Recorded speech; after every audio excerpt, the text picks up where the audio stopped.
හරි. දැන් අපි අද කතා කරන්නේ සෛල විභාජනය. සෛල විභාජනය. හරිද? සෛල විභාජනය කියන්නේ සෛලයක් බෙදීම. සෛලයක් නැවත බෙදෙනවට කියන නම තමයි සෛල විභාජනය. එතකොට සෛල විභාජනය සිද්ධ වෙන්න කලින් සෛලය වර්ධනය වෙන්න ඕන. වර්ධනය කියන්නේ වියලි බරේ හෝ ප්‍රමාණයේ සිදුවන අප්‍රතිවර්ත වැඩිවීම. කියන්නේ යම් සෛලයක් වියලි බර හෝ ඒ සෛලයේ වියලි බර හෝ ප්‍රමාණය නොවෙනස් වන විදියට වැඩි වෙනවා නම් අපි ඒකට කිව්වා සෛලයක් වර්ධනය වෙනවා කියලා. සෛලයක ප්‍රමාණය හෝ වියලි බර නැත්නම් අපේ ස්කන්ධය අප්‍රතිවර්ත ලෙස වැඩි වීමට කියනවා සෛලයේ වර්ධනය. වර්ධනයෙන් පස්සේ තමයි විභාජනය. විභාජනයේදී මුලින්ම සිද්ධ වෙන්නේ න්‍යෂ්ටිය කොටස් දෙකකට බෙදෙන එක. හරිද? සෛල විභාජනයේ පළවෙනි පියවර තමයි න්‍යෂ්ටි විභාජනය. නැත්නම් අපි ඒක කියනවා සරලව කියනවා නම් නව සෛල ඇතිවන පරිදි සෛලීය ද්‍රව්‍ය බෙදීමේ ක්‍රියාවලිය. සෛල විභාජනය ලෙස හඳුන්වනු ලැබේ. නව සෛල ඇතිවන පරිදි සෛලීය ද්‍රව්‍ය බෙදීමේ ක්‍රියාවලිය. එතෙන්දී මුලින්ම සෛලයේ බෙදෙන්නේ න්‍යෂ්ටිය. සෛල විභාජනයේදී මුලින්ම බෙදෙන්නේ න්‍යෂ්ටිය. ඊට පස්සේ තමයි සෛල ප්ලාස්මය කොටස් දෙකකට වෙන්නේ. ඒතර න්‍යෂ්ටිය ගත්තම ඔයගොල්ලෝ ඉගෙන ගත්තා න්‍යෂ්ටිය ඇතුලේ තියෙනවා න්‍යෂ්ටිකාව හා ක්‍රොමැටින් දේහ. එතකොට මේ සෛල විභාජනය නැත්නම් සෛලයක් බෙදෙන්න කිට්ටු වෙනකොට මේ ක්‍රොමැටින් දේහ පේන්න ගන්නවා. එතකොට අපි ඒවට කියන වර්ණ දේහ කියලා. ක්‍රොමැටින් දේහ පේන්න ගන්නවා. එතකොට ඒවට කියන නම තමයි වර්ණ දේහ. සෛල විභාජනය ආරම්භ වන කාලයේදී න්‍යෂ්ටියේ තියෙන වර්ණ දේහ පේන්න ගන්නවා.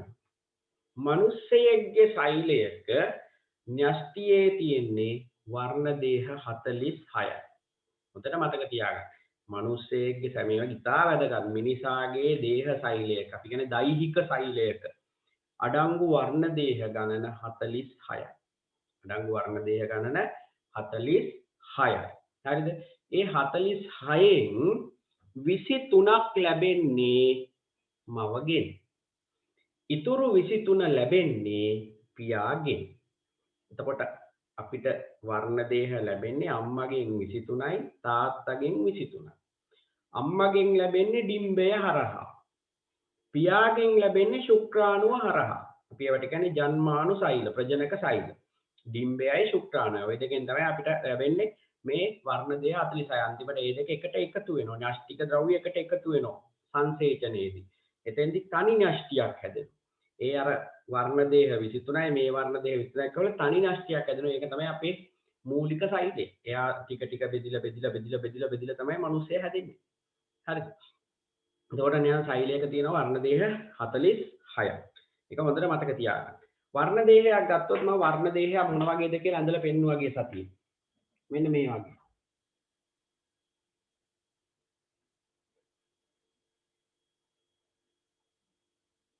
මෙන්න මේ මැදට කියන්නේ සෙන්ට්‍රොමියරය. සෙන්ට්‍රොමියරය. මේවට කියන්නේ වර්ණ දේහාංශ. වර්ණ දේහාංශ. දැන් මෙන්න මේ විදියම මේ ප්‍රමාණෙම දැන් මේ වර්ණ දේහාංශයක මෙන්න මෙහෙම තියෙනවා ජාන. හරිද? වර්ණ දේහය හැදිලා තියෙන්නේ DNA අණු හා හිස්ටෝන් කියන ප්‍රෝටීන්. DNA අණුවේ කොටසකට තමයි කියන්නේ ජානයක් කියලා. DNA අණුවේ කොටසකට කියන්නේ ජානයක් කියලා. එතකොට සමාන ජාන සැකැස්මක් සහිත එකම ප්‍රමාණයේ වර්ණ දේහ දෙකකට අපි කියනවා සමජාත වර්ණ දේහ යුගලක් කියලා. ගොඩක් වෙලාවට අර වර්ණ දේහ 46 අපේ සෛල තුල තියෙන්නේ එක වගේ වර්ණ දේහ යුගල් එකට එකතු වෙලා. අපි ඒවට කියන්නේ සමජාතීය වර්ණ දේහ. සමාන ප්‍රවේණික තොරතුරු දරන වර්ණ දේහ යුගලකට කියන නම තමයි සමජාතීය වර්ණ දේහ යුගල. හරිද? මේ සමජාතීය වර්ණ දේහ යුගලේ එකක් ලැබෙන්නේ අම්මගෙන් අනිත් එක ලැබෙන්නේ තාත්තගෙන්. එහෙමයි මේ 46 තියෙන්නේ. එතකොට වර්ණ දේහ නම් 46යි සමජාත වර්ණ දේහ යුගල් නම් 23යි. හොඳට මතක තියාගන්න. වර්ණ දේහ නම් 46යි. සමජාත වර්ණ දේහ යුගල් නම් 23යි තියෙන්නේ. ඒ යුගල් 23න් 22කට කියන්නේ අලිංග වර්ණ දේහ යුගල්. එක යුගලකට කියනවා ලිංග වර්ණ දේහ යුගල. මේ යුගල් 23න් 22ක් අලිංග වර්ණ දේහ යුගල්, එක යුගලකට කියනවා ලිංග වර්ණ දේහ යුගල්. මේ මවගෙන් ලැබෙන වර්ණ දේහ 23ට කියන්නේ N. පියාගෙන් ලැබෙන වර්ණ දේහ 23ට කියන්නේ N. එතකොට ඒක ගුණ වර්ණ දේහ N එකතු වෙලා හැදෙන 2යි. සාමාන්‍ය දේහ සෛලයක තියෙන වර්ණ දේහ 46යි අපි ඒක කියන්නේ 2n සෛලයක් කියලා. 2n සෛලයක්. වර්ණ දේහ 46ක් තියෙන සෛලයකට කියන්නේ 2n සෛලයක්. මේ වචන මතක තියාගන්න. වර්ණ දේහ මේ නැවත නැවත හිම්මි හිට ලස්සනට මේ පොඩියට කියන්නේ ඒකයි. වර්ණ දේහ 46ක් තියෙන සෛලයකට කියන්නේ 2n සෛලයක්. වර්ණ දේහ 23කට 23ක් තියෙන සෛලයකට කියන්නේ n සෛලයක්. දැන් ඊළඟ වාර ඔයගොල්ලෝ 2n දැක්ක ගමන් ඒක මොකක්ද කියන එක තේරුම් ගන්න පුළුවන් වෙනවා. 2n කියන්නේ අර අම්මගෙන් ලැබෙන වර්ණ දේහ ගණනයි තාත්තගෙන් ලැබෙන වර්ණ දේහ ගණනයි ඔක්කොම තියෙන සෛලයකට. n සෛලයක් කියන්නේ හිම් භාගයයි තියෙන්නේ. හරිද?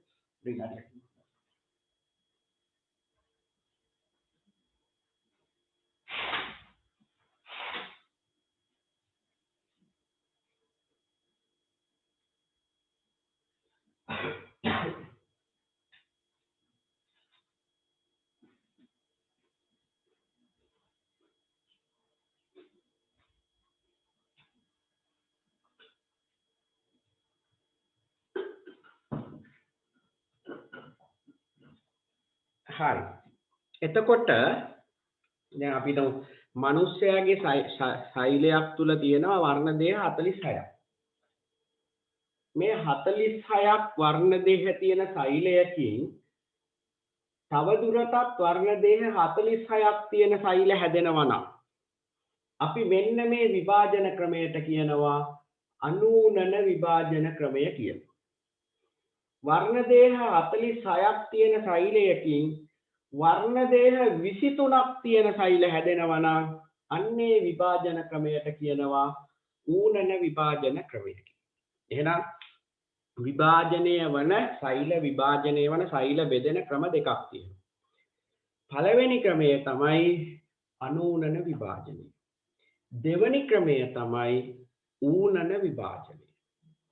වර්ණ දේහ ගණන නියතව තබා ගනිමින් සෛල විභාජනය වීමේ ක්‍රියාවලිය අපි හඳුන්වනවා අනූනන විභාජනය කියලා. අනූනන විභාජනයේ අර්ථයක් කියනවා. දැන් ඔයගොල්ලෝගේ පොතේ තියෙන මෙහෙම.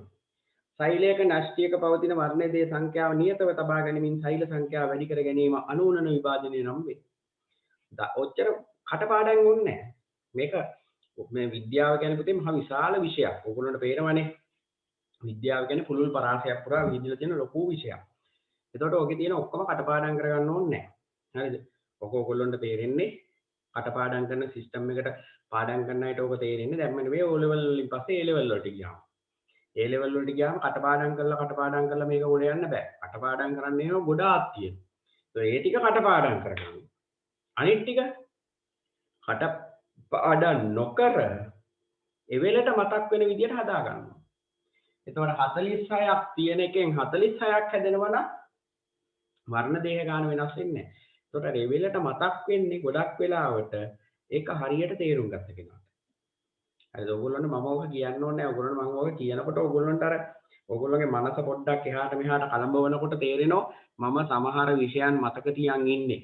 මම සමහර විෂයන් වලට මේ වැඩි ලකුණක් ගන්නේ. කටපාඩම් කරලා නෙවෙයි. මම අර මතක තියන් ඉන්න දේ පෙළ ගස්සලා කරකවලා අඹරලා ලියනකොට මට ලකුණු හම්බ වෙනවා. අන්න ඒ වගේ ක්‍රමයක් ඕන හදාගන්න. හරිද? විද්‍යාවෙත් එහෙම වැඩි ප්‍රමාණයක් මතක තියා ගන්න ඕන. ඊටු ටික තියරිය තේරුම් අරගෙන ඉවර වෙලා ඒ වෙලට ගලපලා ලියන්න පුළුවන්. දැන් මෙතන වර්ණ දේහ ගණන නියතව තියෙනවා. මුලින් තියෙන සෛලේ අන්තිමට හැදෙන සෛල වලයි වර්ණ දේහ ගණන වෙනස් වෙන්නේ නැත්නම් අපි කියනවා අනුනන විභාජනය.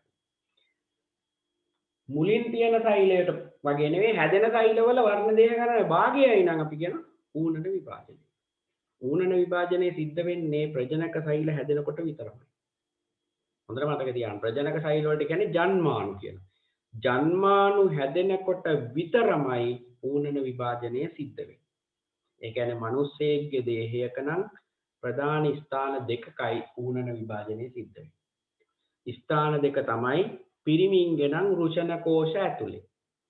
ස්ත්‍රීන්ගේ නම් ඩිම්බ කෝෂ ඇතුලේ. රුෂණ කෝෂ ඇතුලේ රුෂණ තියෙනවා. රුෂණ ඇතුලේ තියෙන ශුක්‍රදර නාලිකා. මේ ශුක්‍රදර නාලිකාවල තියෙන ශුක්‍රාණු මාතෘ සෛල. මෙන්න මේ ශුක්‍රාණු මාතෘ සෛල බෙදිලා තමයි ශුක්‍රාණු හැදෙන්නේ ඌනන විභාජනයේ. ස්ත්‍රීන්ගේ නම් ඩිම්බ කෝෂ ඇතුලේ තියෙනවා ඩිම්බ මාතෘ සෛල. මේ ඩිම්බ මාතෘ සෛල බෙදිලා තමයි ඩිම්බ හෙවත් මෙන්න මේ ඌනන විභාජනයෙන් හැදෙන සෛල හැදෙන්නේ. ඔන්න ඔය දෙක විතරයි මතක තියාගන්න ඌනන විභාජනය සිද්ධ වෙන්නේ මිනිසාගේ.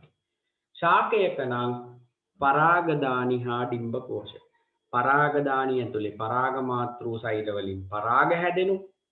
ඩිම්බ කෝෂ ඇතුලේ ඩිම්බ මාතෘ සෛල වලින් ඩිම්බ හැදෙන මලක. ඔය තැන් දෙකේ විතරයි ඌනන විභාජනය සිද්ධ වෙන්නේ. මේ අපේ ඇඟේ තියෙන අනිත් හැම තැනකම සිද්ධ වෙන්නේ අනූනන විභාජනය.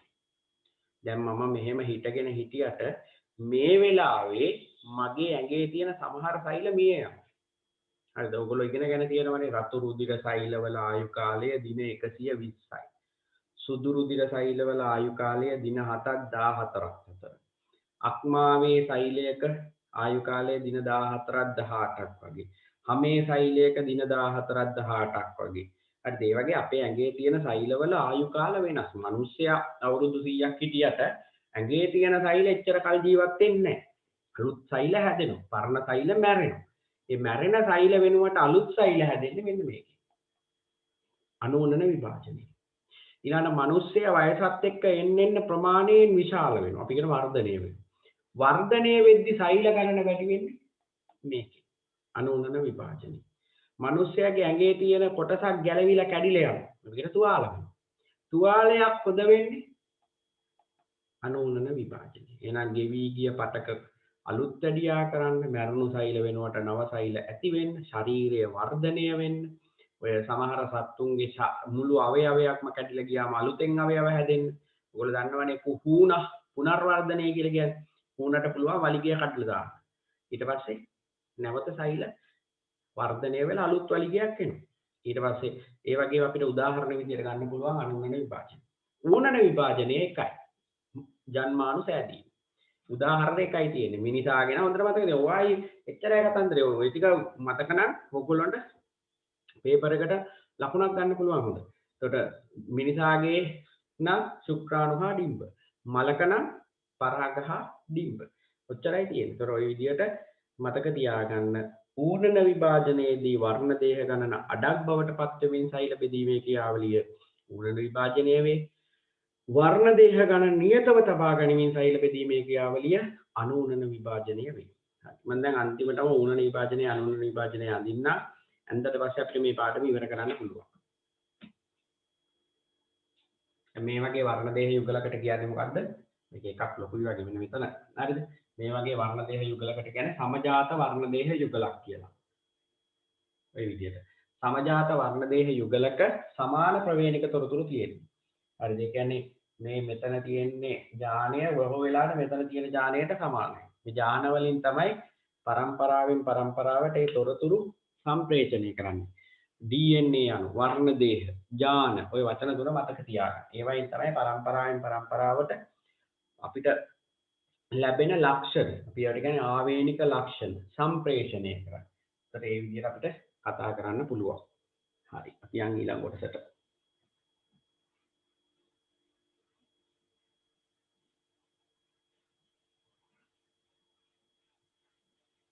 මට පොඩ්ඩක් කියන්න මම මේ ටිකේ නෝට් එක දුන්නද ඔයගොල්ලන්ට? සෛලේ නෝට් එක දුන්නද? අන්තිමට මාතෘකාවක් දුන්නා. මට තේරුන්නේ නැහැ කියපු එක. අන්තිමට දුන්නේ මාතෘකාවක්. සෛලය කියලා දෙන්න නෝට් එක දුන්නා. අන්තිමට මාතෘකාවක් දුන්නා සර්. මොකද්ද දුන්න මාතෘකාව? ශාක සෛලයක හා සත්ත්ව සෛලයක ඇති වෙනස්කම්. මම කියවනේ ඒක ලියා ගන්න කියලා පොතෙන්. කිව්වේ නැද්ද? පගුවක් තියෙනවා ඒක ලියා ගන්න කියලා කිව්වේ නැද්ද? ගෙදරදී අර පොතේ ඔයගොල්ලෝගේ පොතේ තියෙනවනේ සාක සෛලයක හා සත්ත්ව සෛලයක ඇති ප්‍රධාන වෙනස්කම් කියලා වගුවක්. ඒ වගුව එතන ලියා ගන්න. ඒ මාතෘකාව යටින්. ඊට පස්සේ මම දුන්නේ නැද්ද සෛලයක ප්‍රධාන කොටස් වල කාර්යයන් ටික දුන්නා නේද? ඒ ටික දීලා ඔව් හරි. එහෙනම් මාතෘකාව අද ලියා ගන්න වරකට ඉඩ තියන්න. අද මේ ටික නෝට් එක ලියාගෙන යන්න. ලියා ගන්නකො සෛල වර්ධනය හා සෛල විභාජනය කියලා මාතෘකාව. අරකට ඉඩ තියලා ලියා ගන්න. ලියපු නැති අය. සෛල වර්ධනය හා සෛල විභාජනය.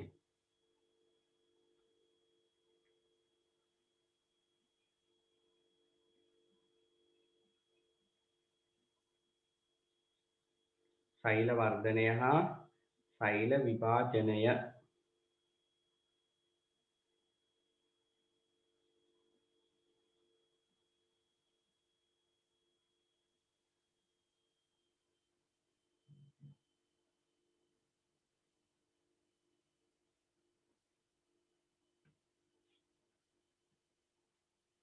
හරි. ඒක යටතේ ලියා ගන්න මෙහෙම. ඒක යටතේ ලියා ගන්න. සෛලයක් වර්ධනය වීම යනු සෛලයක් වර්ධනය වීම යනු සෛලයක ප්‍රමාණය හෝ සෛලයක් වර්ධනය වීම යනු සෛලයක ප්‍රමාණය හෝ වියලි බරෙහි ප්‍රමාණය හෝ වියලි බරෙහි වියලි බරෙහි අප්‍රතිවර්ත්‍ය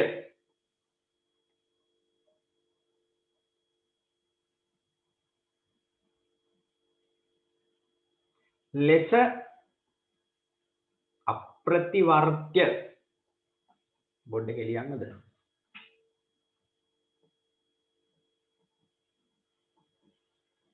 අප්‍රතිවර්ත්‍ය ලෙස සිදුවන වැඩිවීමයි. අප්‍රතිවර්ත්‍ය ලෙස සිදුවන වැඩිවීමයි.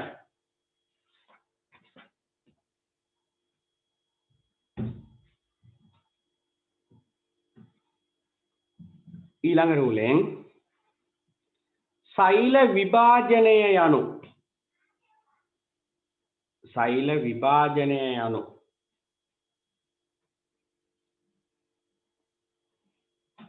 සෛල විභාජනය යනු නව සෛල සෑදෙන පරිදි නව සෛල සෑදෙන පරිදි නව සෛල සෑදෙන පරිදි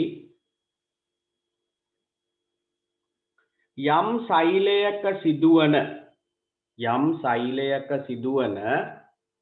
නව සෛල සෑදෙන පරිදි යම් සෛලයක සිදුවන සෛලීය ද්‍රව්‍ය බෙදීමේ ක්‍රියාවලියයි.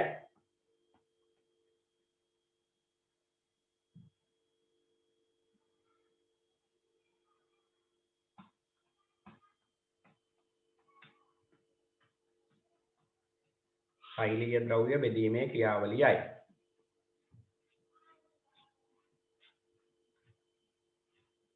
ආයි ඊළඟ රූලේ සෛල විභාජනය මගින් සෛල ගණන වැඩිවීම සිදුවේ. සෛල විභාජනය මගින් සෛල ගණන වැඩිවීම සිදුවේ. වරහන් ඇතුලේ ගුණනය වේ. සෛල විභාජනය මගින් සෛල ගණන වැඩිවීම සිදුවේ. වරහන් ඇතුලේ ගුණනය වීම සිදුවේ.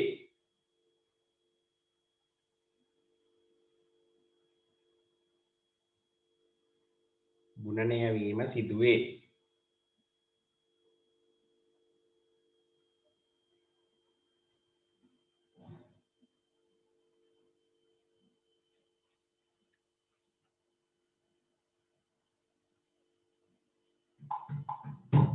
හරි. ඊට පස්සේ ආපහු යටින් වෙනම ලියා ගන්න. සෛල විභාජනයේදී මුලින්ම මේ හොඳට මතක තියාගන්න ඕවා විභාගෙට වනේ වන්ද මේ ඔය විද්‍යාවේ තියෙන ලොකුම ගැටලුව ඕනෝක මේ පොඩි දේවල් පවා අහනවා හරිද ඒක නිසා හොඳට මතක තියාගන්න සෛල විභාජනයේදී මුලින්ම න්‍යෂ්ටිය විභාජනය වී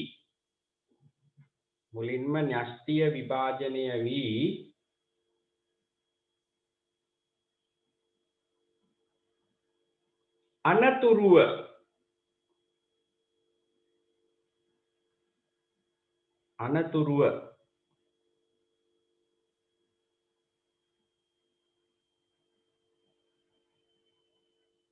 සෛල ප්ලාස්ම විභාජනය වීම සිදුවේ. අනතුරුව සෛල ප්ලාස්මය විභාජනය වීම සිදුවේ.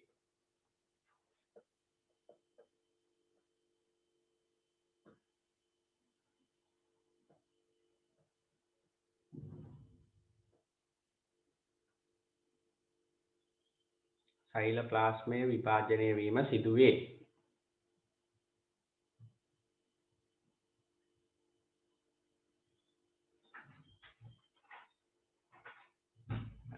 ඊට පස්සේ ආපහු අර වැදගත් ටිකත් ඔතෙන්ටම දාගමු. හරිද? ඔතෙන්ටම යටින් වෙනම තරුවක් දාලා ලියා ගන්න.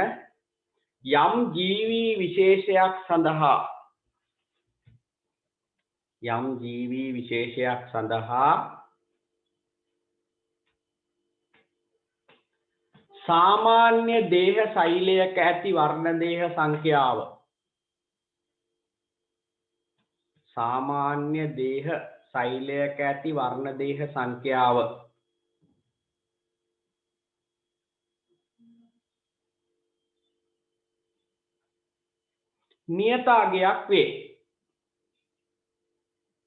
නියත අගයක් වේ.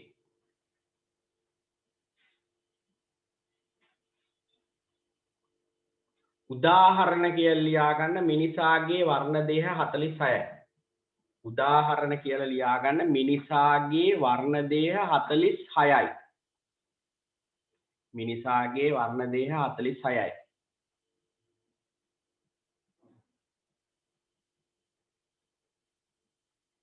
මෙම වර්ණ දේහ න්‍යෂ්ටිය තුල පවතින අතර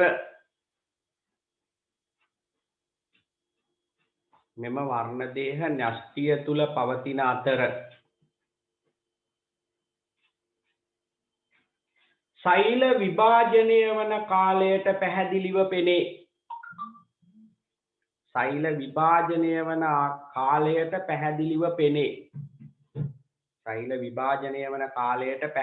පෙනේ.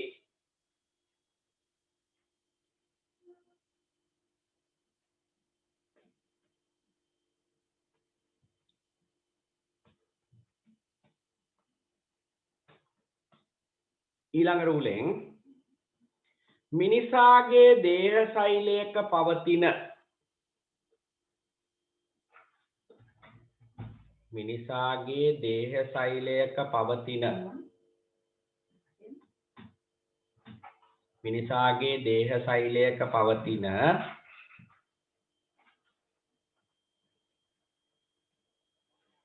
වර්ණ දේහ 46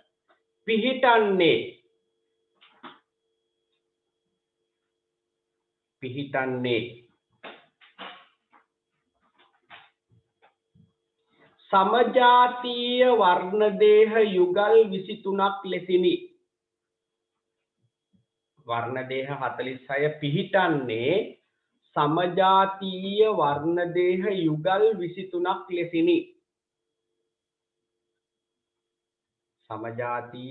දේහ යුගල් 23ක් ලෙසිනි.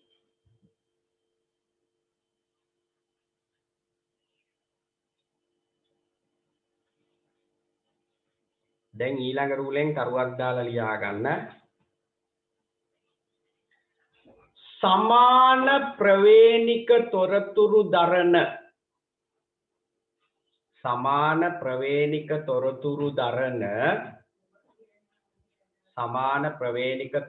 දරන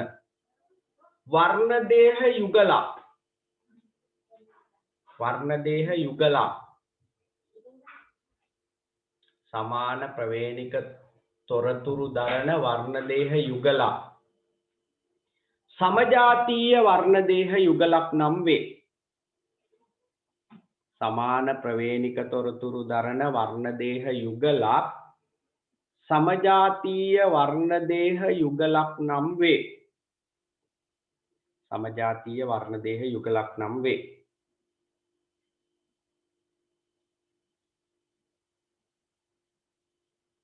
එම යුගල සෑදෙන්නේ ඊළඟ රූලෙන් එක එම යුගල සෑදෙන්නේ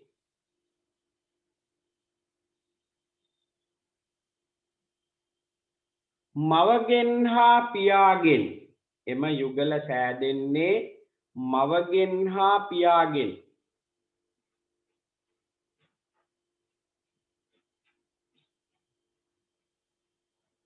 ලැබෙන වර්ණ දේහ දෙකකිනි. ලැබෙන වර්ණ දේහ දෙකකිනි.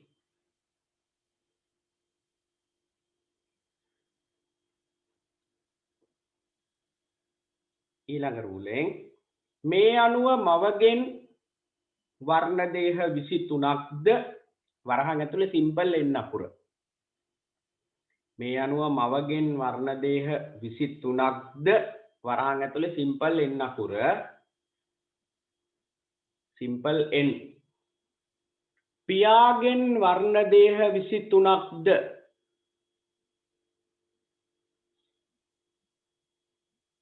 වරහන් ඇතුලේ ආයිත් සිම්පල් n. ආයිත් සිම්පල් n. ලෙස පියාගෙන් වර්ණ දේහ 23ක්ද ලෙස ජනිතයාට ඒක වේ දරුවට ජනිතයාට ජනිතයා කියන එක තේරෙන්නේ නැත්නම් දරුවට කියලා ලියා ගන්න. ජනිතයාට ඒ වචන හැබැයි දැනගන්න ඕන. ජනිතයා කියන්නේ ලැබෙන දරුවා. නැත්නම් ලැබෙන පරම්පරාවේ ලැබෙන අය. ජනිතයාට වර්ණ දේහ 46ක්. වරහන් ඇතුලේ 2යි n. 2යි සිම්පල් n. වර්ණ දේහ 46ක්. උරුම වේ. උරුම වේ. දැන් එහෙනම් අපේ දේහ සෛලයක වර්ණ දේහ 46ක් තියෙනවා. 23ක් අම්මගෙන් ලැබිලා තියෙන්නේ. 23ක් තාත්තගෙන් ලැබිලා තියෙන්නේ. එහෙමයි 46 ලැබිලා තියෙන්නේ. ඒ 23 ඉන්නේ යුගල් වශයෙන්. ඒ වගේ යුගලකට කියන්නේ සමජාත නැත්තම් අතන සමජාත කියන තැනම වරහන් ඇතුලේ දාගන්න උඩින් හරි යටින් හරි කවන්නේ කොහෙන් හරි සමප්‍රභව කියලා දාගන්න වරහන් ඇතුලේ. සම්බන්ධ කරලා තියෙන සමහර පොත්වල මේ සමජාත වර්ණ දේහ යුගලක් කියන එකට සමප්‍රභව වර්ණ දේහ යුගලක් කියලා තියෙනවා. හරිද? සමජාත කියන තැනම වරහන් ඇතුලේ පොඩ්ඩක් දාගන්න සමප්‍රභව. සමාන ප්‍රවේණික තොරතුරු දරන වර්ණ දේහ යුගලක්. ඒකේ තේරුම එක වර්ණ දේහයක උසට අදාළ ඥානය අනිත් වර්ණ දේහයේ තේ ගම එතනමයි තියෙන්නේ. එක තැනක සමත අදාළ වර්ණයේ මේ වර්ණ දේහයේ සමේ වර්ණයට අදාළ ඥානය තියෙන අනිත් වර්ණ දේහයේ සමේ වර්ණයට අදාළ ඥානය එතනමයි. පොඩි වෙනස්කම් තියෙන ඔක්කොම 100% සමාන නැහැ. ඒ වගේ බොහෝ දුරට සමානයි. සමාන ප්‍රවේණික තොරතුරු දරන වර්ණ දේහ යුගලකට තමයි කියන්නේ සමජාත වර්ණ දේහ යුගල. එහෙම නැත්නම් සමප්‍රභව වර්ණ දේහ යුගල. හරි. ඊට පස්සේ ආපහු ඊළඟ රූලෙන් ලියා ගන්න. සෛල විභාජනය සිදුවන ක්‍රම දෙකකි.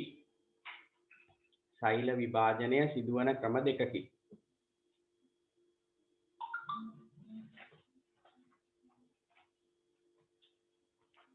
එක අනූනන විභාජනය. එක අනූනන විභාජනය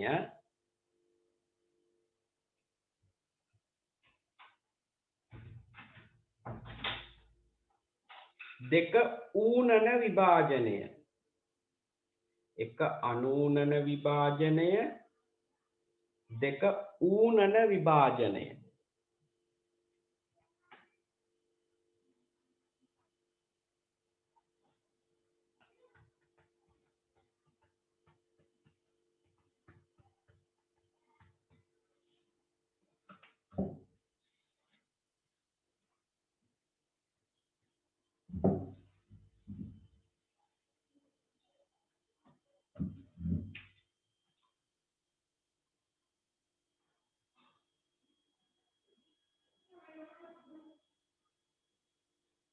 පළවෙනි දරුව දාලා ලියා ගන්න.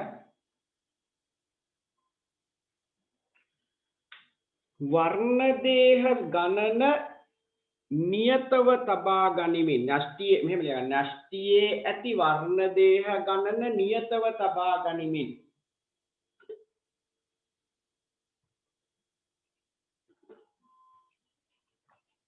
න්‍යෂ්ටියෙහි ඇති වර්ණ දේහ ගණන නියතව තබා ගනිමින් න්‍යෂ්ටියෙහි ඇති වර්ණ දේහ ගණන නියතව තබා ගනිමින් සෛල විභාජනය වීම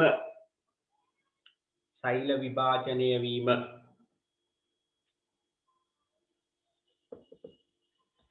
අනූනන විභාජනය ලෙස හඳුන්වනු ලැබේ.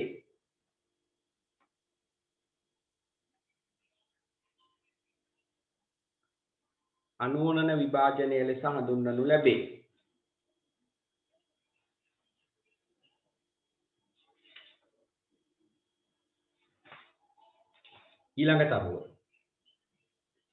ඊළඟ තරුව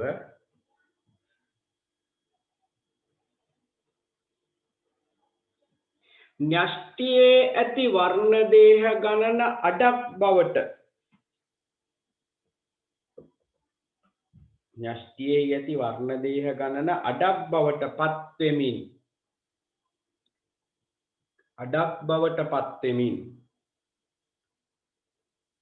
සිදුවන සෛල විභාජනය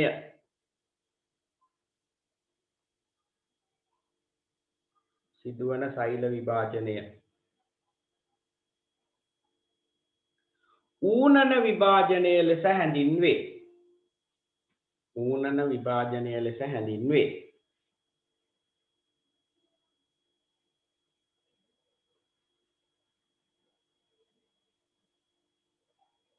හරි, දැන් ඔන්න මම ඌනන විභාජනයයි අනූනන විභාජනයයි අඳින්නේ යන්නේ. හරිද? ඌනන විභාජනයයි අනූනන විභාජනයයි අඳින්නේ යන්නේ. මේක හොඳට බලලා එක පාරින්ම වැඩේ අල්ලගන්න. හරිද? මේක කටපාඩම් කරන්න දෙයක් නැහැ. ඔයගොල්ලෝ මේක හරියට බලන් හිටියොත් මේක පුළුවන් වෙනවා. හරි. මම මුලින්ම අඳින්නේ අනූනන විභාජනය. මෙහා පැත්තේ යන්නේ ඌනන විභාජනය. දැන් මම අඳින්නේ වර්ණ දේහ 4ක් තියෙන සෛලයක්.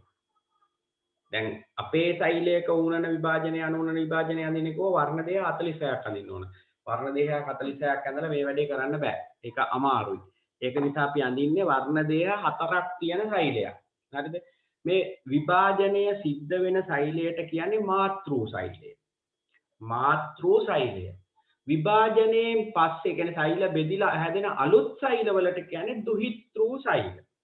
මාතෘ සෛලය බෙදිලා තමයි දුහිතෘ සෛල හැදෙන්නේ. දැන් බලා ගන්න. මෙන්න මම කියවනේ ඉස්සෙල්ලා වෙදෙන්නේ න්‍යෂ්ටිය කියලා. දැන් න්‍යෂ්ටිය තමයි ලොකුවට අඳින්නේ. මේක ඇවිල්ලා ආදර්ශයක්නේ. ඒක නිසා සෛලය පිරෙන්න මම න්‍යෂ්ටිය අඳිනවා. මෙන්න සෛලය. හරිද? මේ තියෙන්නේ සෛලය. මේ තියෙන්නේ න්‍යෂ්ටිය. මේක 2n සෛලයක්. 2n සෛලයක් කියන්නේ ඔයගොල්ලෝ දන්නෝනේ අම්මගෙන් වර්ණ දේහ 23 හම්බ වෙලා තාත්තගෙන් වර්ණ දේහ 23 හම්බ වෙලා වර්ණ දේහ 46ක් තියෙනවා. 46ක් අඳින්නේ නැහැ. මම අඳින වර්ණ දේහ 4ක්. 1යි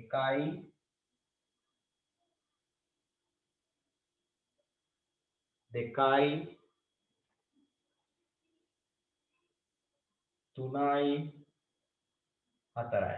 මෙන්න මේ දෙක එක ගණන්, මේ දෙක එක ගණන්. එහෙමයි යන්නේ. දෙකක් ලොකුයි දෙකක් පොඩි ඒ විදිහට යනවා. ඉස්සෙල්ලම වෙන්නේ පළවෙනි අවස්ථාවේදී වෙන්නේ මේ වර්ණ දේහ ද්විගුණ වෙනවා. ද්විගුණ වෙනවා කියන්නේ වර්ණ දේහාංශ ගණන දෙගුණ වෙනවා.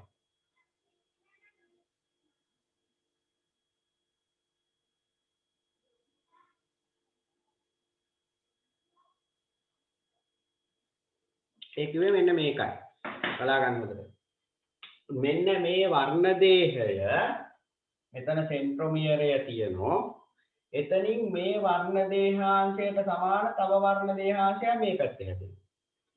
මෙතනත් ඒ වගේම තව වර්ණ දේහාංශයක් හැදෙනවා. ද්විගුණ වෙනවා කියලා කියන්නේ. හරි. ආයි මේක අනිත් එක්කන ඒ විදියටම ද්විගුණ වෙනවා.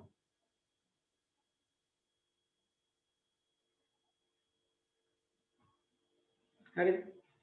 මෙයා පොඩි එක්කන ඔය විදිහට දීගුණ වෙනවා. ආයිත් අනිත් එක්කෙනත් ඒ විදිහටම දීගුණ වෙනවා. පැහැදිලි නේද? හරි. ඊට පස්සේ ඔන්න මෙතන වෙන්නේ දීගුණ වීම. වර්ණ දේහාංශ දීගුණ වීම. එතන වර්ණ දේහ ගණන ඩබල් වෙන්නේ නැහැ. වර්ණ දේහාංශ ඩබල් වෙනවා. එතකොට තියෙන්නේ 2න් සෛලය. වර්ණ දේහ තියෙන්නේ 4යි. වර්ණ දේහාංශ තමයි දෙගුණ වෙන්නේ. ඊට පස්සේ මෙයා බෙදෙන කොටස් 4කට. මෙයා කොටස් 4කට බෙදෙනවා. හරිද? සෝරි කොටස් 2කට බෙදෙනවා. 4කට නෙමෙයි. 2කට බෙදෙනවා. 2යි හැදෙන්නේ.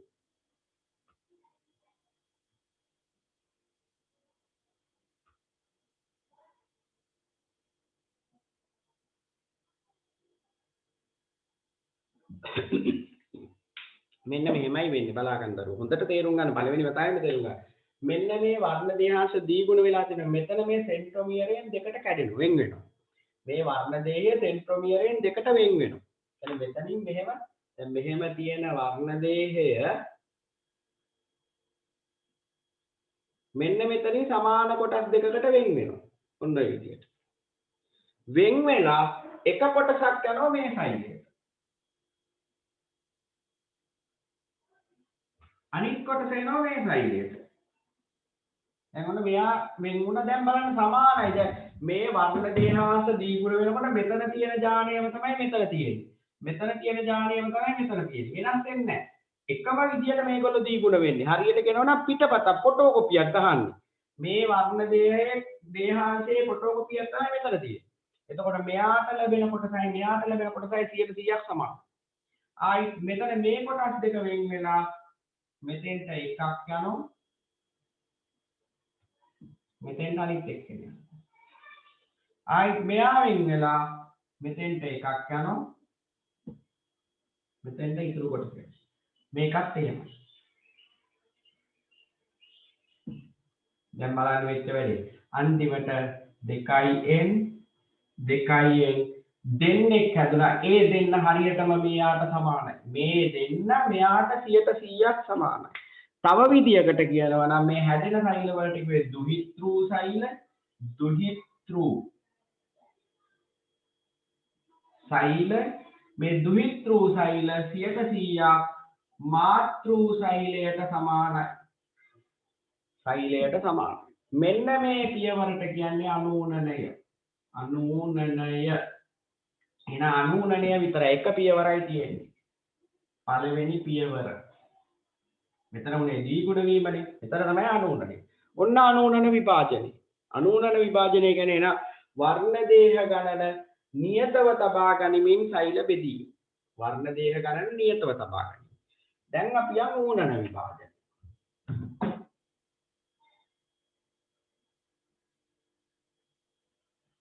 දැන් අනූනන විභාජනයේ තිබුණ එක පියවරයි.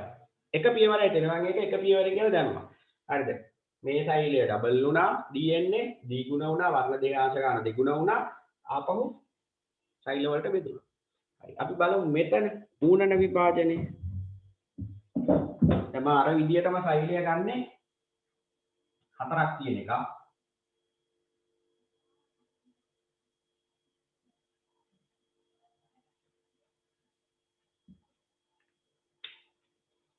ඔයගොල්ලන්ට පේනවා ඇතිනේ පැහැදිලිවනේ. කයි දෙකයි තුනයි හතරයි. එක දෙකයින් සෛලය. මේකට කියන්නේ මාතෘ සෛලය. ඉස්සෙල්ලා අර වගේම දීගුණ වෙනවා. වර්ණ දේහාංශ ගණන දෙගුණ වෙනවා. එතකොට හැදෙන්නේ 2n සෛලයක්ම තමයි. මෙතන 1යි 2යි පේනවා තියෙන්නේ. පේන්නේ නැත්නම් පොඩ්ඩක් මට කියන්න. 3යි 4 මොන 4ක් ඇතුළු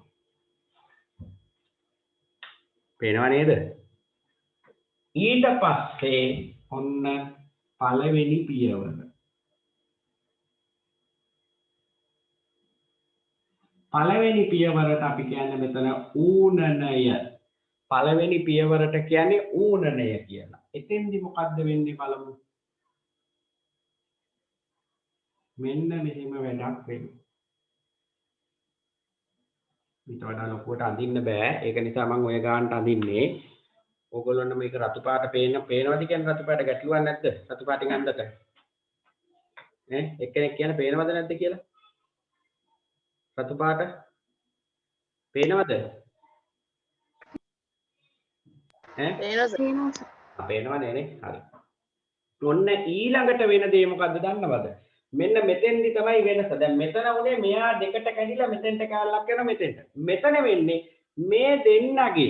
මේ දෙන්නගෙන් එක්කෙනෙක් එනවා මෙතෙන්ට අනිත් එක්කෙනා යනවා මෙතෙන්ට ඔන්න ඌනනේ කියන්නේ ඒක බලන්න මෙතන දැන් වර්ණ දෙක හතරක් තියෙනවා දෙකයි එන්නේ මේ ලොකු දෙන්නගෙන් එක්කෙනෙක් මෙතෙන්ට එනවා ඔන්න මෙයා ආව මෙතෙන්ට මේ පැත්තේ තියෙන එක්කෙනා කියලා හිතමු මේ පැත්තේ තියෙන එක්කෙනා මෙතෙන්ට යනවා ආයි පොඩි දෙන්නගේ මෙතෙන්ට එනවා එක්කෙනෙක් මෙතෙන්ට යනවා එක්කෙනෙක් ඔකට තමයි ඌනනේ කියන්නේ දැන් මෙතන තිබුණේ 2යි n 4ක් මෙතන තියෙන්නේ 2යි කියන්නේ එහෙනම් මෙතන හැදෙන්නේ n සෛල දෙකක් 2යි n සෛල වලින් n සෛල දෙකක් ඇතුළේ මෙන්න එහෙනම් මෙන්න මේකට තමයි කියන්නේ ඌනනේ කියලා වර්ණ දෙක ගණන අඩක් වුණා ඊට පස්සේ ආපහු දෙවෙනි පියවර දෙවනි පියවරේදී වෙන්නේ අනූනනය හරිද දෙවනි පියවරේදී වෙන්නේ අනූනනය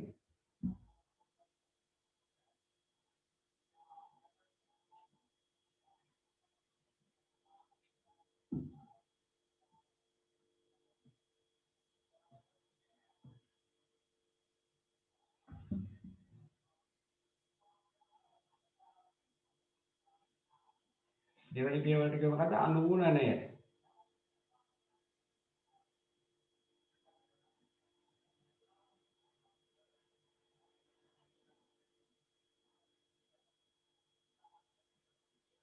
එතකොට වෙන්නේ මොකද්ද මෙන්න මෙතන තියෙන දැන් මේ සෛලය විතරයි මෙතන බෙදෙන්නේ මෙතන තියෙන වර්ණ දේහාංශයේ මේක සෙන්ට්‍රෝමීරෙන් මේක දෙකට කැඩිලා මෙතෙන්ට එක කොටසක් එනවා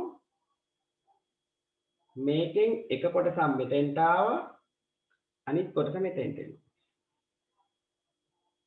මේ වර්ණ දේහාංශ දෙක වෙන් වෙලා මෙතෙන්ට එක කොටසක් එනවා මෙතෙන්ට එක කොටසක් මේකෙත් මේ වර්ණ දේහාංශ වලින් වෙන් වෙලා එක කොටසක් මෙතෙන්ට එනවා අනිත් කොටස මෙතෙන්ට එනවා මෙතනත් ඒ විදියයි මෙහෙම අන්තිමට ඔයගොල්ලන්ට පේනවා n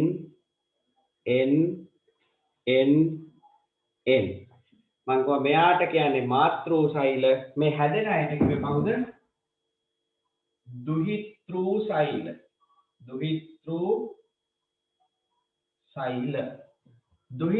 සෛල හැදෙනවා කීයක්ද 1 2 3 4යි දුහිතෘ සෛල 4ක් ඇතුළු මාතෘ සෛලයකින් අන්තිමට ඌනන විභාජනයේදී දුහිතෘ සෛල හැදෙනවා කීයක්ද 4ක් වර්ණ දේහ ගණන අඩක් වුණා මෙතන වර්ණ දේහ 4ක් තියෙනවා මෙතන වර්ණ දේහ තියෙන්නේ 2යි මෙහෙම වෙද්දී මෙයාට කවදාවත් මේ 4 දෙනා සමාන වෙන්නේ නැහැ මාතෘ සෛලයයි දුහිතෘ සෛලයයි සමාන වෙන්නේ නැහැ මොකද මෙයාගේ වර්ණ දේහ වල තියෙන ලක්ෂණ මේගොල්ලෝ ගාව වෙනස් ලක්ෂණ මිශ්‍ර වෙනවා අලුත් ප්‍රභේදන හට ගන්න මේ මෙතන තව ඕගොල්ලොන්ට ඒක උගන්නන්නේ නැහැ ඒලොල්ලට උගන්නනවා මේ වර්ණ දේහවල කොටස් වෙන් වෙනවා වෙන් වෙලා ඒවා එකිනෙක මිශ්‍ර වෙනවා ඒකට අලුත් ලක්ෂණ සහිත ජීවීන් හට ගන්නවා ඒකනේ අපි කියන්නේ දැන් අපි හැදෙන්නේ අම්මගෙනුයි තාත්තගෙනුයි නමුත් අපි අම්මට 100%ක් සමාන වෙන්නෙත් නැහැ තාත්තට 100%ක් සමාන වෙන්නෙත් නැහැ ඒගොල්ලොන්ගේ වජාන එකිනෙක එකතු වෙලා තමයි අපි නිර්මාණය වෙන්නේ දැන් අපි ළමයෙක් හදනකොට අපිට කවදාවත් ඒ ළමයා සමාන වෙන්නේ නැහැ. හරිද? වෙනස් වෙනවා. එහෙනම් ඔන්න මතක තියාගන්න මාතෘ සෛලය දුහිතෘ සෛල සමාන නැහැ. මෙතන මාතෘ සෛලයි දුහිතෘ සෛලයි සමානයි. අනෝනන විභාජනයේදී එක පියවරයි. ඌනන විභාජනයේදී පියවර දෙකක් තියෙනවා. පළවෙනි පියවර ඌනනය, දෙවෙනි පියවර අනූනනය. අනූනනය.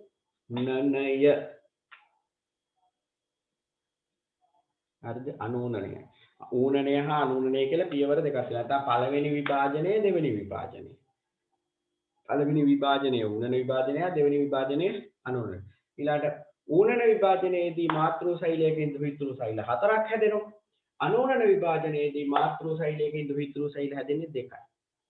ඌනන විභාජනයේදී ප්‍රභේදන හට ගන්න ප්‍රභේදන කියන්නේ වෙනස් ලක්ෂණ සහිත ජීවීන් නැත්නම් වෙනස් ලක්ෂණ එකිනෙකට වෙනස් ප්‍රවේණික ලක්ෂණ සහිත සෛල හැදෙනවා. අනූනන විභාජනයේදී එහෙම එකක් නැහැ. සර්ව සමයි. හරිද? ඔය වෙනස්කම්. ඊළඟසේ ඌනන විභාජනයේදී මාතෘ සෛලයේ තියෙන වර්ණ දෙක ගණනෙන් අඩක් තමයි දුහිතෘ සෛල වල තියෙන්නේ. අනූනන විභාජනයේදී මාතෘ සෛලයි දුහිතෘ සෛලයි තියෙන වර්ණ දෙක ගණන සමානයි. ඊළඟට තව දෙයක් මතක තියාගන්න. ඌනන විභාජනය සිද්ධ වෙන්නේ 2n. 2n කියන්නේ ද්විගුණ. ද්විගුණ සෛලවල විතරයි. අනූනන විභාජනය 2n සෛලවල සිද්ධ වෙනවා, n සෛලවල සිද්ධ වෙනවා. ද්විගුණ සෛල, ඒක ගුණ සෛල දෙකේම අනූනන විභාජනය සිද්ධ වෙනවා. එහෙනම් ඒකත් වෙනස්කම්. ඌනන විභාජනය අනූනන විභාජනය අතර වෙනස්කම් ඔය ටික. හරි. දැන් ඕගොල්ලන්ට තියෙන්නේ මෙන්න මේ රූප දෙක අඳින එක. පැහැදිලි වැඳ ගන්න ඕන මෙන්න මේ මෙච්චර විතර පොඩියට නම් අඳින්න එපා. පිටුවක් සම්පූර්ණයක් කවන්නේ සම්පූර්ණ පොඩි ඉඩක් තියෙනනම් ඒක අතාරලා ලොකුවට පැහැදිලිව පිටුවක දෙපැත්තේ දෙක සංසන්දනය කරන්න පුළුවන් විදිහට ඇඳ ගන්න. හරි. පටන් ගන්න නම් අඳින්න. අර පොඩියට නම් අඳින්න එපා. හරිද? මේ ලොකුවට රවුම් ගාලා මට ඉඩ තිබුණා නම් මම ඊට වඩා ලොකුවට අඳින්නේ. මේ පාඩමත් එක්කනේ දැන් අපි ඉන්නේ ජීවීන්ගේ අපි දැන් පටන් ගත්තේ ජීවීන්ගේ ලාක්ෂණික කියන පාඩම. 8 වෙනි පාඩම. සෛල විභාජනයෙන් පස්සේ ඒක තියෙන්නේ මෞලික පාඩම අපි ඉවර නිසා. එතකොට ජීවීන්ගේ ලාක්ෂණික යටතේ මුලින්ම ජීවීන් සතු පොදු ලක්ෂණ පොදුවේ කියනවනේ එහෙමයි. ජීවීන් අජීවී ද්‍රව්‍ය වලින් වෙන් කර හඳුනා ගැනීමට ජීවීන් සතුව පවතින පොදු ලක්ෂණ වලට තමයි කියන්නේ ජීවීන්ගේ ලාක්ෂණික කියලා. දැන් මේකේ මුලින්ම අහන්නේ කිකිලි බිත්තරයා විශේෂිත තත්ත්වයටතේ ගබඩා කර දේහ කොටසක්, දේහක පටක් කොටසක් අවුරුදු 10 ගණනක් පැරණි පොසිලයක්. මේවා ජීවීද අජීවීද කියලා අපි නිගමනය කරන්නේ කොහොමද? ශ්වසනය. ඔව් මේකේ පොතේ කියලා තියෙනනේ මෙන්න මෙහෙම. බිත්තරයා ජීවීද අජීවීද කියලා හොයාගන්න ඒක රකින්න ඕන. රැක්කට පස්සේ සජීවී භවයේ ලක්ෂණ සහිත පැටවුන් බිහි වෙනවා නම් ඒක ජීවී. සජීවී භවයේ ලක්ෂණ නැතුව ඔහේ බිත්තරේ තියෙනවා නම් ඒක නරක් වෙලා යනවා නම් ඒක අජීවී. අපිට ඒක කියන්න පුළුවන්. ජීවියෙකුගේ දේහයෙන් ඉවත් කරපු පටක කොටසක්. දැන් උදාහරණයක් විදිහට ඔය හෘද සත්කම් වලදී සමහර වෙලාවට හෘදය ඉවත් කරනවා. ඉවත් කළා වෙනම කොහේ හරි ගබඩා කරනවා. ගබඩා කරලා ආපහු ඒක බද්ධ කරනවා. එහෙම කරන්න පුළුවන්. පටක කොටසක් ඉවත් කළා දැන් සමහර වෙලාවට ලංකාවේ වකුගඩුවක් අරගෙන ඉවර වෙලා මිනිස්සෙක්ගේ ඉන්දියාවට යවන බද්ධ කරා.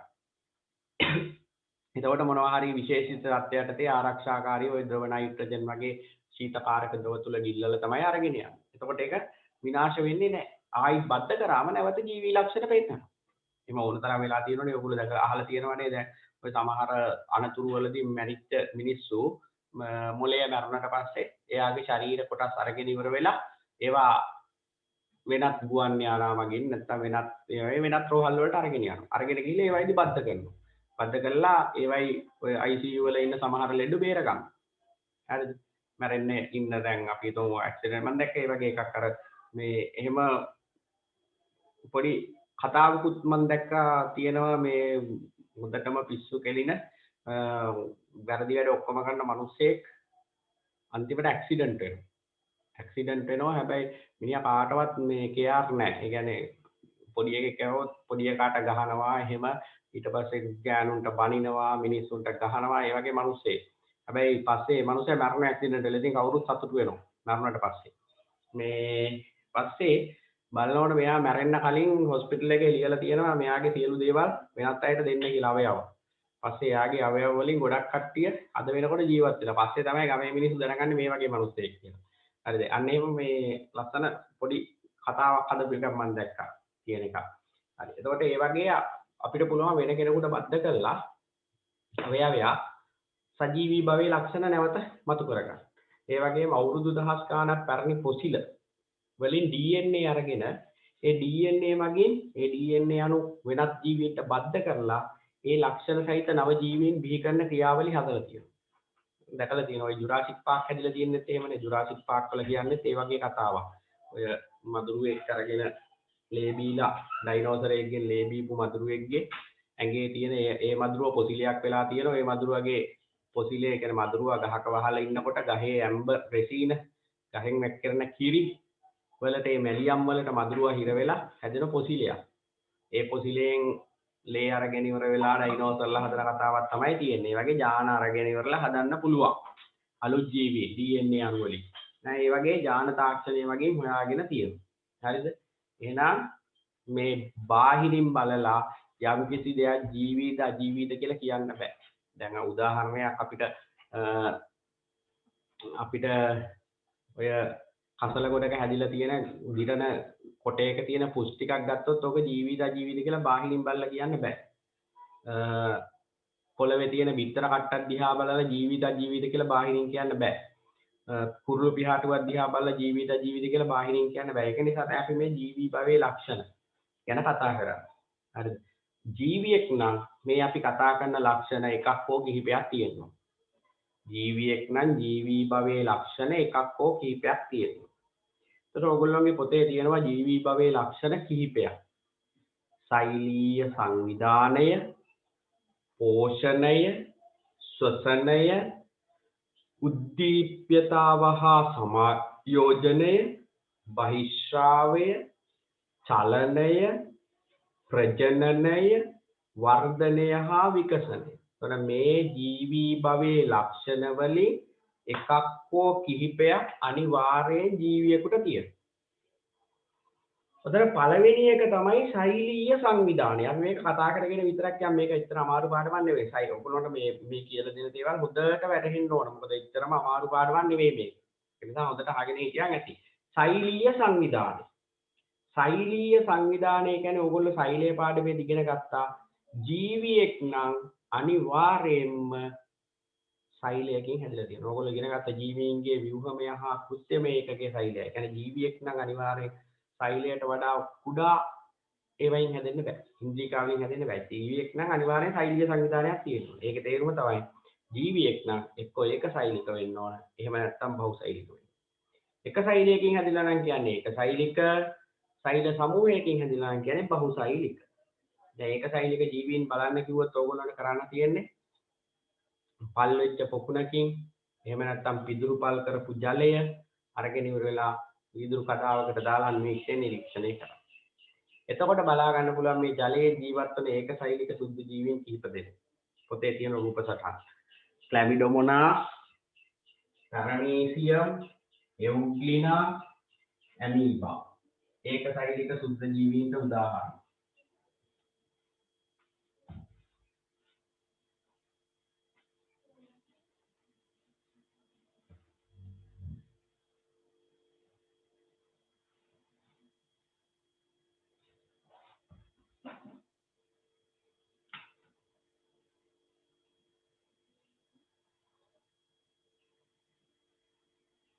Chlamydomonas,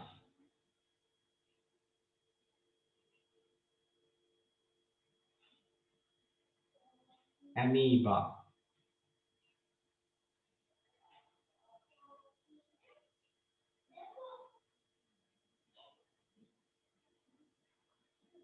paramecium, euglena, Chlamydomonas, paramecium, euglena, amoeba. ජලයේ සිටින ඒක සෛලික සුද්ධ ජීවීන් 4 දෙනෙක්. එතකොට මේගොල්ලෝ ඒක සෛලික නැත්නම් එක සෛලයකින් හැදිච්ච සුද්ධ ජීවීන්ට උදාහරණ. මේගොල්ලෝ ඒ සෛලය තුලදී තමයි සියලු ජීව ක්‍රියා සිද්ධ කරන්නේ.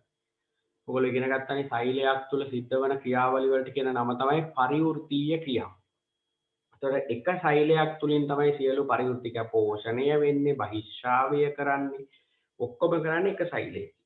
හරිද? එතකොට ඒකට වෙන වෙනම මේගොල්ලෝ ගාව තියෙන ඉන්ද්‍රිකා. එතකොට ඒක සෛලිකයන්ට තියෙන්නේ ඉන්ද්‍රිකා මට්ටමේ සංවිධානය. ඉන්ද්‍රිකා මට්ටමේ ඊට එහා සංවිධානයක් නැහැ. බහුසෛලික ජීවීන්ට ඊට වඩා එහා සෛල සංවිධානයක් තියෙනවා. ඔයගොල්ලෝ දන්නවා බහුසෛලික ජීවියෙක් හැදෙන්නේ ජන්මාණු එකතු වෙනවා. ලිංගික ප්‍රජනනය. ශුක්‍රාණුවයි ඩිම්බයයි එකතු වෙලා යුක්තාණුවක් හැදෙනවා. යුක්තාණු අනූනන විභාජනයේ තවදුරටත් බෙදිලා තමයි ජීවියා බවට පත් වෙන්නේ. බහුසෛලික ජීවියා බවට පත් වෙන්නේ.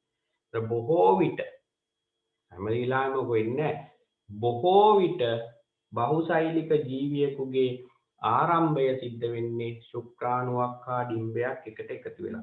නැත්තම් ජන්මාණු සෛල දෙකක් එකට එකතු වෙනවා. ශුක්‍රාණුවයි ඩිම්බයයි වෙන්න බෑ ශාකයක නම් පරාගයි ඩිම්බයනේ.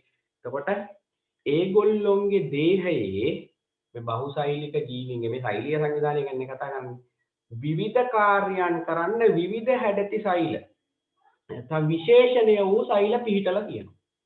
ඔයගොල්ලෝ දන්නවා මිනිස්යාගේ දේහයේ තියෙනවලු එකිනෙකට වෙනස් සෛල වර්ග 206ක්. මිනිසාගේ ශරීරයේ තියෙනවලු එකිනෙකට වෙනස් සෛල වර්ග 206ක්. ශාකයක එකිනෙකට වෙනස් සෛල වර්ග විශාල ප්‍රමාණයක් තියෙනවා. දැන් ශාකයක වද ගහක් පෙන්නලා ඔයගොල්ලෝගේ පොතේ දීලා තියෙන පරාග සෛල. ශාකේ පරාගධානි තුල තියෙන මලේ ඊට පස්සේ තියෙනවා අපිචර්මී ශාක පත්‍රයක තියෙනවා අපිචර්මීය සෛල, ඉනි මෘදුස්තර සෛල, පූටිකාව පාලනය කරන පාලක සෛල. හරිද? කඳේ තියෙන ප්ලෝයමීය සෛල, සෛලමීය සෛල, මුල්වල තියෙන අර ජලය කනිජ ලවණ උරා ගන්න මූලකේශ සෛල. වගේ විවිධ සෛල වර්ග තියෙනවා. මිනිස්යාගේ ඇඟේ තියෙන හැමේ තියෙන අපිච්ඡද සෛල, මේ හැමේ ආවරණය කරන්න තියෙන සෛල වලට කියන්නේ අපිච්ඡද සෛල. ජන්මාණු සෛල, ඒ කියන්නේ ශුක්‍රාණු හා ඩිම්බ. ස්නායු සෛල, වෙන සෛල වලට වඩා හැඩය වෙනස්. අස්ථි සෛල, රුධිර සෛල, ඒ කියන්නේ වතුරු දිරාණු, සුදු රුධිරාණු ඒවා. පේශි සෛල, කකුල් වල අත්වල තියෙන මාංශ පේශි වල තියෙන සෛල. ඒවට බලන්න එහෙනම් සෛලීය සංවිධානය ගත්තොත් එක සෛලයක් තියෙන ජීවීන් තමන්ගේ සියලු ජීව ක්‍රියා සිද්ධ කරන්නේ එම සෛලය මගින්. සෛල ගොඩක් තියෙන බහුසෛලික ජීවීන්ගේ විවිධ කාර්යයන් කරන්න විශේෂණය වෙච්ච සෛල තියෙනවා. ඒ වගේ මිනිස්යාගේ දේහය තුල එකිනෙකට වෙනස් සෛල වර්ග 206ක් තියෙනවා. හරිද? ඒවා හැඩ ගැහිලා තියෙන එක එක කාර්යයන් ඉෂ්ට කරා. එතකොට මේ සෛල ගොඩක් එකතු වුණාම අපි කියන එකට පටකයක් කියලා.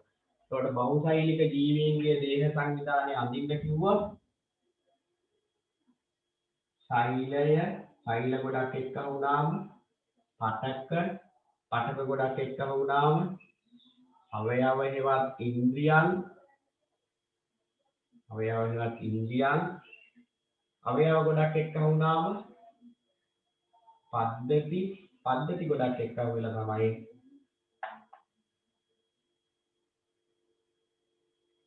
බහුසෛලික ජීවියා බිහි වෙන්නේ. ඔන්න සෛල පටක අවයව පද්ධති ජීවියා. ඕක තමයි බහුසෛලික ජීවියෙකුගේ දේහ සංවිධාන මට්ටම. සෛල පටක අවයව පද්ධති අන්තිමට බහුසෛලික ජීවියා. හරිද? සෛලය පටකය ඉන්ද්‍රිය හේවත් අවයව පද්ධති බහුසෛලික ජීවියා. එතන මේ ඔක්කොම ගැන අපි මේ විද්‍යාව 10 11 දී කතා කරනවා. හරිද? අපි දැන් සෛලය ගැන කතා කරලා ඉවරයි. ඊට පස්සේ අපි 11 වසරේ පළවෙනි පාඩමේදී පටක ගැන කතා කරනවා. ශාක පටක සත්ත්ව පටක. ඊට පස්සේ අවයව පද්ධති ගැන කතා කරන පද්ධති පාඩමේ. හරිද? එහෙම අපි ටික ටික ඉවර කරනවා. එහෙනම් ඔන්න සෛලීය සංවිධානයේ පැහැදිලි ඕගොල්ලන්ට ඕන ජීවියෙක් නම් එක සෛලයකින් හැදෙන්න ඕන. එහෙම නැත්තම් සෛල එකකට වඩා වැඩි ගණනකින් හැදෙනවා. කවුරු හරි ඕගොල්ලන්ට ගෙනත් දෙනවා සෛල වලින් හැදිලා නැහැ. සෛල වලට වඩා අඩු මට්ටමක තියෙන යම් දෙයක්. එහෙනම් ඒක ජීවියෙක් නෙවෙයි. හොඳට මතක තියාගන්න. දැන් අපි අර කියන්නේ වෛරසයක් ජීවී අජීවී අතරමැදි ලක්ෂණ පෙන්වන කාණ්ඩයක් කියලා කියන්නේ. ඒකට හේතුව එයා ජීවී භවයේ ලක්ෂණ පෙන්වන්නේ ඉතා සුළු ප්‍රමාණයක්. එකයි පෙන්වන්නේ. අනිත් ඔක්කොම අජීවී ලක්ෂණ. වෛරසයක තියෙන එකම ජීවී ලක්ෂණය තමයි ගුණණය වීම. හැබැයි ඒකටත් ධාරක සෛලයක් ඕන. වෙනත් සෛලයක් තුලදී ගුණණය වෙන්නේ. එහෙම නැත්නම් ගුණණය වෙන්නත් බෑ. ගුණණය කියන්නේ වර්ගයාපෝ කරනවා. හරි. දෙවෙනි එක තමයි පෝෂණය. මොකද එකක් ඉවරයි සෛලීය සංවිධානය. ඊට පස්සේ පෝෂණය. මොකද පෝෂණය කියන්නේ? පෝෂණය. ජීවය පවත්වා ගැනීම සඳහා ද්‍රව්‍ය එහෙම නැත්නම් ශක්තිය ලබා ගැනීමේ ක්‍රියාවලිය පෝෂණය නම් වේ. දැන් අපි ජීවය පවත්වා අපි නම් කන්නේ වෙන දෙයකට. හරිද? අපි කන්නේ පෙරේත කමසනේ කන්නේ අපි කන උපරිම තියෙන දේවල් කනෝනේ. නමුත් හරියට වෙන්න ඕන ජීවියේ පෝෂණය කියලා කියන්නේ ජීවය පවත්වා ගැනීම සඳහා ශක්තිය එහෙම නැත්නම් ද්‍රව්‍ය ලබා ගැනීමේ ක්‍රියාවලිය. ශක්තිය එහෙම නැත්නම් ද්‍රව්‍ය ලබා ගැනීමේ ක්‍රියාවලියට කියනවා මොකක් කියලාද? පෝෂණය. පෝෂණය. හරිද? එතකොට මේ පෝෂණය ගත්තොත් සතුන් අපි හඳුන්වන්නේ විෂම පෝෂීන් කියලා. ශාක හඳුන්වන්නේ ස්වයං පෝෂීන් කියලා. දැන් පෝෂණය දැන් මම කියවනේ මේකේ නෝට් එකක් මම එවන්නම්. දැන් නෝට් එකක් දිදී මේක කරන්න ගියොත් ඕගොල්ලන්ට මේ වෙලාව ගොඩාක් යනවා. අපි වෙලාවත් ඉතුරු කරගන්න ඕනේ. දැන් අපි ඉන්නේ ජූනි මාසේ 6/19 ජූලි මාසේ අන්තිම වෙනකොට හරිනම් ඕගොල්ලොන්ගේ දෙවනි වාරයට අදාළ පාඩම් ඉවර වෙන්න ඕනේ. ඒක සාමාන්‍යයෙන් කරන්න අමාරුයි. හරිද? දෙවනි වාරයට අදාළව ගත්තොත් මේ පොතත් ඉවර වෙලා ඊළඟ පොතේ අපි ඉන්න ඕනේ. අපිට ඒක කරන්න අමාරුයි. ඒක නිසා අපි කරන්නේ O level ටාගට් කරගෙන ප්‍රශ්න ටික මේ පාඩම් ටික කරගෙන යන්නේ. හරිද? ඒක තමයි වෙන්න ඕන. දැන් O level එකයි මම ඔයගොල්ලෝට කිව්වේ පුළුවන් නම් අර පන්තියට සම්බන්ධ වෙන්න. එතකොට අඩු ගානේ ඒ කාලෙට ඉගෙනුවේ නැතත් නිකන් හරි අහලා තියෙනවා නම් ලොකු දෙයක් නේ. හරිද?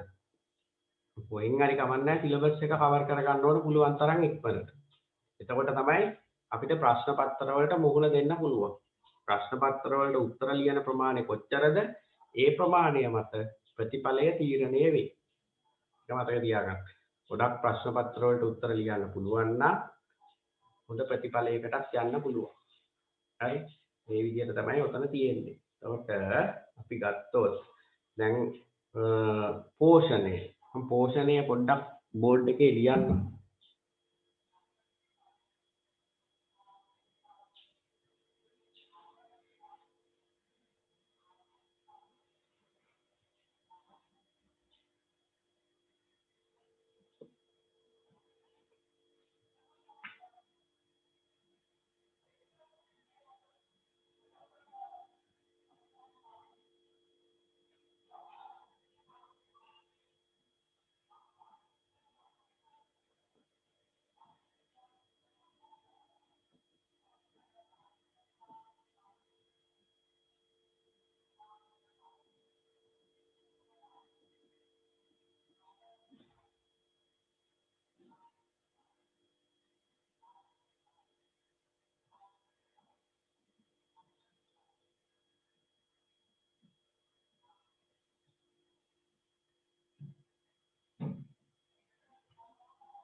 හරි. ඒ විදිහට අපිට බෙදන්න පුළුවන්. පෝෂණය අනුව අපිට ජීවීන් බෙදන්න පුළුවන් මේ විදිහට. ස්වයං පෝෂීන් ඊළඟ එක විෂම පෝෂීන්. ස්වයං පෝෂීන් අපිට ආපහු කොටස් දෙකකට බෙදන්න පුළුවන්. පෝෂණය අනුව අපිට ජීවීන් බෙදන්න පුළුවන් කොටස් දෙකකට. ස්වයං පෝෂීන්, විෂම පෝෂීන්. ස්වයං පෝෂීන් අපිට ආපහු කොටස් දෙකකට බෙදන්න පුළුවන්. ප්‍රභා ස්වයං පෝෂීන් හා රසායනික ස්වයං පෝෂීන්. ප්‍රභා ස්වයං පෝෂීන් ඊළඟට රසායනික ස්වයං පෝෂීන්. ප්‍රභා කියන්නේ ආලෝකය. ආලෝක ශක්තිය ආධාරයෙන් තමන්ට අවශ්‍ය පෝෂණ ද්‍රව්‍ය තමන් විසින්ම නිපදවා ගන්නවා නම් අපි කියන ප්‍රභා ස්වයං පෝෂීන්. ප්‍රභා ස්වයංපෝෂීන්ට ප්‍රධාන වශයෙන් අයිති වෙන්නේ ශාක. ශාක විතරක් නෙවෙයි. ඇල්ගි විශේෂ. හරිද? සයනොබැක්ටීරියා. මේගොල්ලෝ අයිති වෙන්නේ ප්‍රභා. මොකද ඒගොල්ලන්ට පුළුවන් ප්‍රභා සංශ්ලේෂණය කරන්න. ප්‍රභා ස්වයංපෝෂීන් ආහාර මේ ශක්තිය නිපදවා ගන්නා ක්‍රමය පෝෂණය සිද්ධ කර ගන්න ආකාරයට කියන්නේ ප්‍රභා සංශ්ලේෂණ. ඊට පස්සේ රසායනික ස්වයංපෝෂී. රසායනික ද්‍රව්‍යවල අඩංගු ශක්තිය ආධාරයෙන් තමන්ට අවශ්‍ය පෝෂණය නිෂ්පාදනය කරගන්න පෝෂණය නිපදවා ගන්නා නැත්නම් පෝෂණය ලබා ගන්නා ජීවීන්ට කියන රසායනික ස්වයංපෝෂී. මේ රසායනික ස්වයංපෝෂීන්ට අයිති වෙන්නේ බැක්ටීරියා විශේෂ. විෂම පෝෂීන් කියන්නේ වෙනත් ජීවියෙකුගේ පෝෂණය මත යැපෙන ජීවීන්ට. වෙනත් ජීවියෙක් නිපදවන ආහාර මත යැපෙනවා නම් අන්න ඒගොල්ලොන්ට කියන විෂම පෝෂී. ඒතර විෂම පෝෂීන්ට අයිති වෙන්නේ සතු. පැහැදිලිද? ස්වයංපෝෂීන්ට අයිති වෙනවා ශාක, ඇල්ගි, බැක්ටීරියා, සයනොබැක්ටීරියා වගේ විශේෂ. විෂම පෝෂීන්ට අයිති වෙන්නේ සතු. පොදුවේ ඕනෑම සතෙක් විෂම පෝෂී ගණයට තමයි අයිති වෙන්නේ. එහෙනම් පෝෂණය අනුව ජීවීන් ගත්තොත් තමන්ට අවශ්‍ය පෝෂණ ද්‍රව්‍ය තමන් විසින්ම නැත්නම් ආහාර තමන් විසින්ම නිපදවා ගන්නා ජීවීන්ට අපි කියන ස්වයංපෝෂී. වෙනත් ජීවියෙක් ඔව් කියන්නේ සර් බාඳුරා මල වගේ හැදෙන ශාක මේ අයිති වෙන මොකටද? ඒගොල්ලෝ ස්වයංපෝෂී.